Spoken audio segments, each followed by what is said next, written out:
ఇలా ఎట్లున్నదంటే పొద్దున ఇక్కడికి వచ్చేటప్పుడు ఒక వీడియో చూసిన నేను. పార్టీ మారింది, కొంతమంది మన ఎమ్మెల్యేలు మన పార్టీలో గెలిచిన కొంతమంది పోయినరు. పోయినాక సరే పోయిన వాళ్ళు పోయినామని చెప్పుకోవాలి కదా.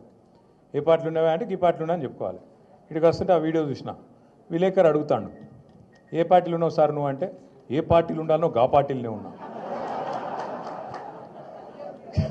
ఇప్పుడు మీకు పిల్లలు ఉంటారు అందరు ఇళ్ళలో.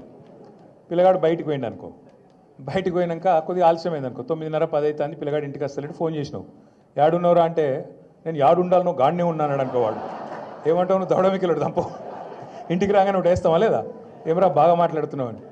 ఈ అతి తెలివితేటలు ఇలా చూస్తున్నాం. కొత్త కొత్త విచిత్రమైన 20 నెలల్లో విచిత్రమైన అనుభవాలు. నేను మీకు ఇవాళ చెప్తున్నా, రాసి పెట్టుకోండి, యాది పెట్టుకోండి. నేను చెప్తున్నా, కేసీఆర్ గారు ఆనాడు చెప్పిండి, నేను మళ్ళీ ఇవాళ చెప్తున్నా. కేసీఆర్ ఎలక్షన్లో అప్పుడు చెప్పిండు, కాంగ్రెస్ గెలిస్తే రైతు బంధుకు రామ్ రామ్ అవుతుంది అని చెప్పిండు. నేను ఇవాళ చెప్తున్నా, ఈ ఒక్క ఎలక్షన్ల గండం దాటిందంటే రైతు బంధు ఖచ్చితంగా ఎత్తేస్తాడు, ఖచ్చితంగా మనకి ఇయ్యడు, యాది పెట్టుకోండి.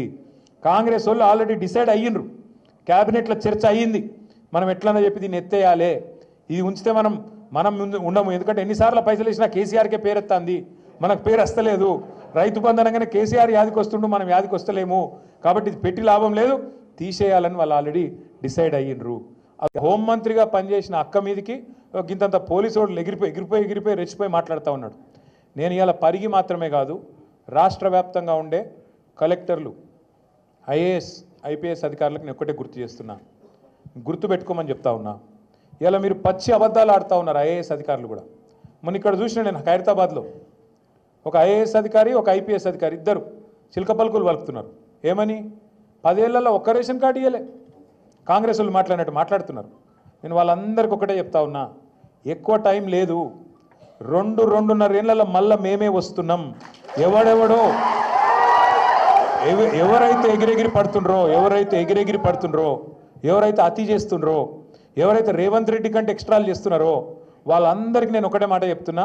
నేను ఇదివరకు కూడా చెప్పినా, మళ్ళీ కూడా చెప్తున్నా, బరాబర్ ప్రతి పేరు రాసి పెట్టుకుంటాం, ప్రతి ఒక్కరి మాటలు యాది పెట్టుకుంటాం. ఇదివరకు లెక్క మాత్రం ఈసారి ఉండదు, అన్ని లెక్కలు హిసాబ్ కితాబ్ సెటిల్ చేసే బాధ్యత నాది.